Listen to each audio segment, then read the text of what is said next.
النادي الاهلي يسكع ابناء 100 عقبه 3-0. ده العادي والله العظيم، ده العادي بتاعنا. لا هتلاقي بقى مننا قله ادب ولا هنشتم ولا هنعمل، لان احنا اصلا جمهور محترم ومتعودين على كده تلاتات وخمسات وستات. انت اصلا هتلاقينا فرحانين اقل من الفرحه والتحفيل اللي المفروض نعمله ده. ليه؟ عشان احنا جمهور عينيه مليانه وشبعان ومحترمين. احنا فعلا نستاهل الفرحه والنتيجه الكبيره عشان احنا نضوء، لا مهزئين ولا قلالات ادب ولا لينا في شغل التلقيح ولا المؤامرات ولا كل القرف اللي انتوا بتعملوه. ما عندناش قناه قاعده ليل نهار تنظر على المنافس وبيعمل ايه وبيسوي ايه، وسايبه اصلا المشاكل الداخليه بتاعت النادي وقاعده بص على المنافس وعماله تتصيد اخطائه وتقول كلام هو مش حقيقي عنه. عندك بلاوي ومشاكل وكوارث سودة، صفقات فاشله وسرقه واختلاس، ورئيس نادي دايس على وشكوا ليل ونهار على القناه وعمال يشتمكوا ويشتم كمان لاعيبتكوا ويقول كلام ما ينفعش اساسا يتقال. منظومه فيها كميه البجاحه دي، هي دي النهايه الحتميه اللي لازم توصل لها. تكسب بقى الدوري مره اتنين، تكسب الكاس، تكسبني مره او تكسبني مرتين او تتعادل معايا، والله لو طلعت القمر. دي كلها استثناءات خارجه عن القاعده والمنطق اللي لازم ينتصر في الاخر. يقوم قايل لك ايه بقى؟ فيريرا لو كان كمل في الولايه الاولى بتاعت 2015 كان مسح تاريخ مانويل جوزيه باستيكا. جاله مدرب سويسري لسه داخل قاره افريقيا بقاله 3 شهور، سكعوا 2 وخد منه السوبر، ومسكوا في الدوري سكعوا 3 على الابيض. خد نفسك كده واعمل لي لايك حلو وشير واشترك في القناه وفعل الجرس، ويلا نخش في المفيد.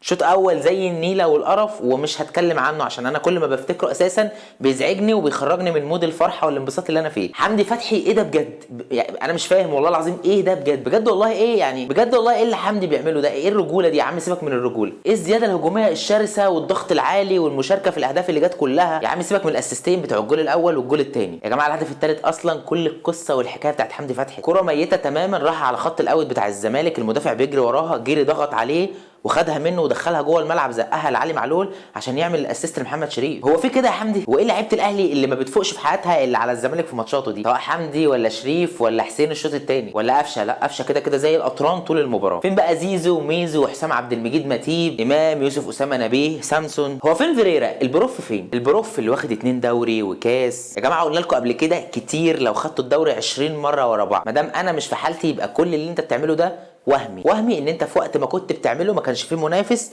يقدر يقف قدامك وياخده منك، او العكس، لان انت ساعتها كنت في الصوره لوحدك وانا ما كنتش بنافس وكنت بعيد. افرح واحتفل ببطولاتك وانجازاتك، انا ما بقولش ولا بقلل منها، ولكن افرح لوحدك بعيد عني، ما تجيبش سيرتي وما تجيبش اسمي، عشان انا لما بكون جاهز وفي الصوره بعمل فيك اللي انت شفته ده مره واثنين وثلاثه وعشرة وعشرين. 2 في الدوري، 3 في السوبر، قبلها واخدك 5، قبلها القاضيه. لو قعدت اقول لك قبلها وقبلها وقبلها هعد لك تاريخ كبير قوي انت مش هتقدر ان انت تقف قدامي وتتكلم فيه. فلازم تقتنع ان اللي انت بتعيشه حاليا ده استثناء. انت رقم 2 وهتفضل طول عمرك رقم 2، وربنا يحفظ لك رقم 2، عشان انا حاسس بتخفيله جالك من فيوتشر الموسم ده. كهربا وكمان مره كهربا. يا جدعان قول للشامتين صبرا، حرفيا والله مشكله هو لا له يد فيها ولا تخصه، وقعد سنه كامله ما بيلعبش. ليل ونهار الاعلام عمال يلفق له في مشاكل وحاجات هو ملوش علاقه بيها. قناه نادي الزمالك مستلمه ليل ونهار، والاعلامي التافه بتاعهم مستلمه وعمال يسف ويتريق عليه. مرتضى منصور لو كهربا لعب انا هنسحب. كهربا اول ماتش ليه قدام سموحه اسيستين وسجل هدف، تاني ماتش ليه اساسي قدام الزمالك فريقه السابق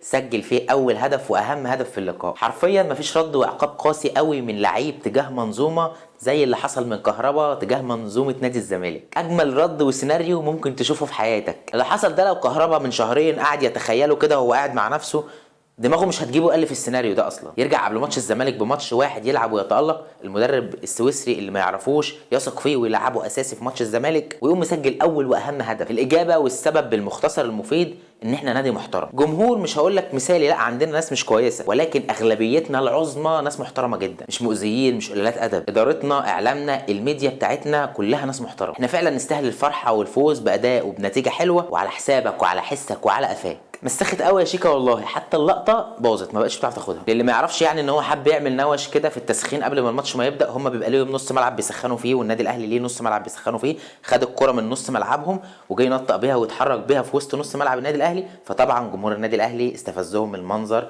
فقاموا شاتمينه. ليه بتعمل كده وما زلت برضه عايز تحط نفسك في الصوره؟ ما تعرفش، مفيش اجابه. هو بقاش يتكيف الا لما بيحصل له كده. عاوز اشيد جدا باداء محمد هاني على المستوى الدفاعي، كان قافل على امام عاشور اللي هو كان مصدر خطوره الزمالك طول المباراه اصلا. هجوميا بقى كان بيروح وبيحاول يصنع وبيعمل وان تو هات مع حسين الشحات، وسدد تسديدتين على المرمى، واحده منهم كانت خطيره جدا. عبد الفتاح هدوء واتزان ليه في اول مباراه مع النادي الاهلي قدام الزمالك، لا لعيب هادي كده وراسي واستخلاص سهل للكوره تصرفاته كلها معقوله قوي، لا حاجه مبشره ان شاء الله. حسين واليو ديانج وعلى راسهم حمدي فتحي وعلى راسهم كهربا، الاربعه دول فعلا لعيبه عندها حميه وعارفه مدى خطوره الماتش اللي هما بيلعبوا فيه واهميه المكسب في الوقت ده. فشكرا شكرا شكرا شكرا شكرا بقى لرئيس العصابه مارسيل كولر. مش هشيد بيه اكتر ما شدت بيه في الماتش اللي فات، لان هو لسه داخل على ماتشات وحاجات مهمه كتيره جدا جايه في السكه. الف الف الف مليون مبروك لكل جمهور النادي الاهلي، جمهور المحترم المحترم المحترم اللي يستحق الفرحه والفوز والمكسب. فيريرا بنسبه كبيره خلاص خسرهم السوبر،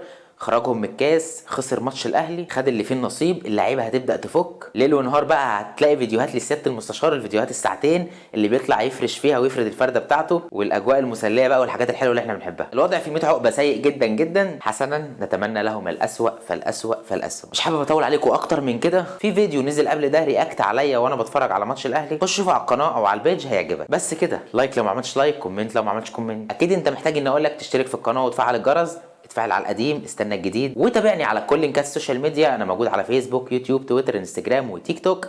في النهايه كان معاكم محمد اسماعيل، سلام.